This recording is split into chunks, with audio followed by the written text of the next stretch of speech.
Simple at masayang buhay kasama ang aking pamilya dito sa Japan. Hi, hello, minasan konnichiwa. For today's mini vlog ay tara, samahan niyo ako sa aking night routine. Pagpatak ng alas 5 ng hapon ay nagsisimula na akong magsaing. Alauna bago umuwi yung asawa ko dito sa bahay ay nag-aasikaso na ako. May mga natira pang hugasin dito sa lababo kaya hinugasan ko muna. Gusto ko kasi kapag nagluluto ako ay malinis yung lababo namin. Pag madumi kasi parang ang dugyot tignan. Pagkatapos kong maghugas ay nagready na ako at nilabas ko na yung mga lulutuin ko. Ito yung unang lulutuin ko, tebasaki. Nung isang araw ay nagluto ako nito at nagustuhan ng asawa ko. Kaya heto ay want to sawang tebasaki ulit yung lulutuin ko.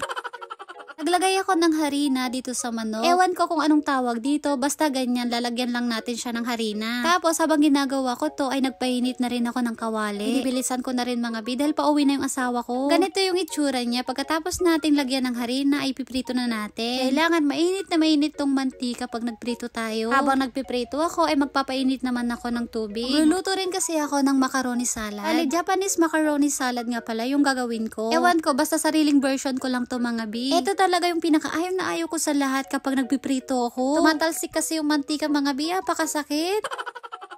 So, kailangan ko ng bilisan mga bi. Ayan, ito na natapos ko ng prituhin itong tebasaki. Kumulo na nga yung tubig at nilagay ko na tong macaroni. Macaroning pahaba nga pala tong binili ko. Tapos naglagay lang ako dito ng olive oil para hindi siya magdikit-dikit. Habang hinihintay kong lumambot yung macaroni ay nag-i-slice na ako dito ng curry. Ay nako, yung anak ko istorbo mga bi. Gusto din niyang mag-slice. Habang nag-i-slice siya ay kinakain niya yung pipino.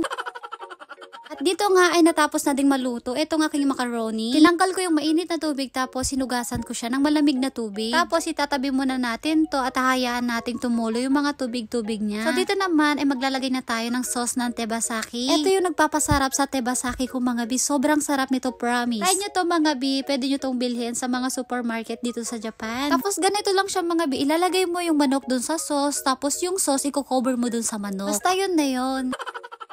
Tapos naglagay lang ako ng napakaraming sesame seed. Pagkatapos kong gumawa ng tebasaki ay eto na, gagawa na ako dito ng macaroni salad. Nilagay ko na yung pipino na in-slice ko kanina. Tapos naglagay lang ako dito ng mais na nakakan. Tapos yung pampalasa ay naglagay ako ng Japanese mayo at saka salt and pepper. Basta kayo na pong bahala tumansya dun sa lasa. Alam nyo ba kapag naging housewives na tayo, ganito pala yung gagawin natin araw-araw, gabi-gabi. Lalong-lalo na sa katulad ko na hapon yung asawa. Kailangan pagkarating ng asawa ko dito sa bahay ay naka-ready na yung mga pagkain. Ito na yung last na lulutuin ko mga bi. Magluluto na lang ako dito ng soup. Misoshiro to. Ito yung pinakasikat na soup dito sa Japan. Dito sa Japan, hindi talaga pwedeng mawala tong misoshiro kapag kakain na yung mga hapon. Meron ding nabibiling miso paste sa mga supermarket. Pwede kayong bumili doon at itry nyong lutuin. Simpleng miso soup lang nga pala itong niluto ko. Naglagay lang ako dito ng tofu at saka ng seaweed. Mga oras na to ay nakauwi na yung asawa ko kaya nagre-ready na rin ako ng mga pagkain namin. Ano ba guys, dito sa Japan, sa kagaya ko na merong asawang hapon, kailangan naka-ready na yung pagkain nila kapag nakauwi na sila galing trabaho. Pagod na pagod sila galing trabaho kaya uupo na yan kaagad sa mesa para kumain. Tapos sa pagkain nila kailangan kumpleto. Di nawawala sa mesa yung soup at saka gulay. Tapos sa harap ng asawa ko meron ding nakalagay na pickles. Kahit walang gulay basta meron siyang pickles ay okay na sa kanya. After 10 minutes pagkatapos namin kumain ni Kenshin ay dumiretso na rin kami dito para maligo. Gabi-gabi ito yung routine namin ng anak ko. Sabay kaming naliligo. Itong anak ko, hindi siya sumasabay sa tatay niya kapag naliligo kasi naman hindi siya nakakapaglaro.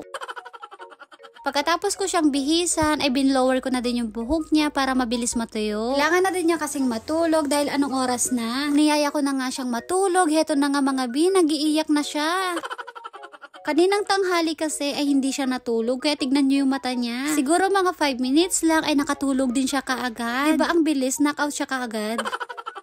Pagkatapos kong patulogin yung anak ko, buti na lang hindi rin ako nasabay nakatulog. Kasi minsan kapag pinapatulog ko si Kenshin ay nakakatulog din ako.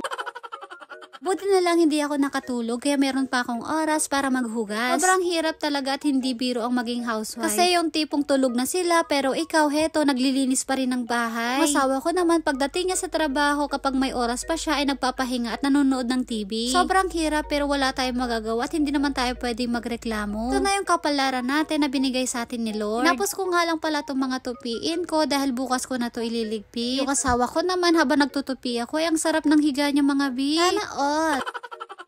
Hi, kahit papano ay natapos ko na din gawin yung mga konting gawain dito sa bahay. Yung tipong pagod na tayo sa maghapon, yung gusto na nating matulog at humiga at magpahinga pero hindi natin magawa. Kasi nga sobrang dami pa nating inaasikaso. Paglilinis ng bahay bago matulog, tapos dagdag pa dyan yung night skincare natin. Dahil maarte ako, hindi pwedeng hindi to mawala sa night routine ko mga bi. Sa mga kagaya ko na housewife na lagi napapagod araw-araw ay laban lang. Gawin nating inspirasyon yung mga mahal natin sa buhay. Pwedeng mapagod pero bawal sumuko. Pagkatapos ng night routine ko ay matutulog na rin ako. So paano mga busy? See you on my next vlog. Sayonara and bye!